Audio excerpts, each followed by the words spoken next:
Ah, Susan, pwede mong masabi ko ano ang development sa ginawa mong cleansing, tsaka yung background mo, mabilis lang, yung summary kung bakit tayo nagkakilala. Okay. Nakilala ko po si Mr. Abiso kasi sa isang trade show sa City Hall, Quezon City Hall.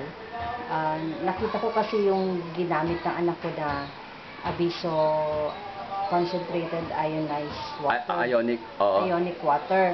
Na nung nagka-dengue na yung anak ko, yun yung ginamot namin. Matagal na yun, ano? 2 years ago. Tapos hinanap niyo ako. Tapos nung nakita ko po si Mr. Abiso sa trade show, tinanong ko yung spray. Kasi, So last 2 months ago yun? Yes, 2 months ago.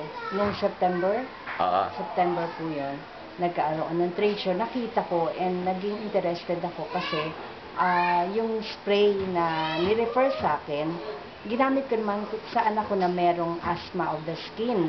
So yung likod ng tuhod ng anak ko sa alak-alakan, parang nangangapal siya na puro parang dibag na maitim. Eczema? Natanggal po yun, para eczema siya.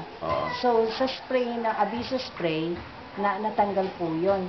Parang in-spray ko lang tapos parang dibag na natanggal na. Sandali Hindi lang, na umulit. Napakadami ko nang ginamit na cream. Tapos mahal na sabon, tsaka yung cleansing lotion, hindi natanggal. Dito sa Abiso spray natanggal. Okay, nung nagkita na tayo, sino? May na-refer ba kayo na ano? May na-refer ako na kaibigan ko na merong GERD.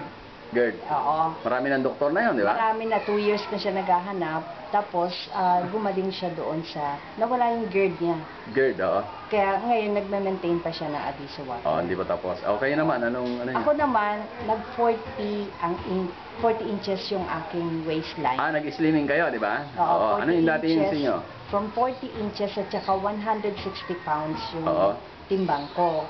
In 2 weeks time, binigyan ako ng regimen ni Mr. Abiso. Slimming. Tubig, yung goji berries, at saka yung, ano pa ba yung inom ko? Anyway, isang complete set ng regimen. Isang regimen ng for obesity and slimming.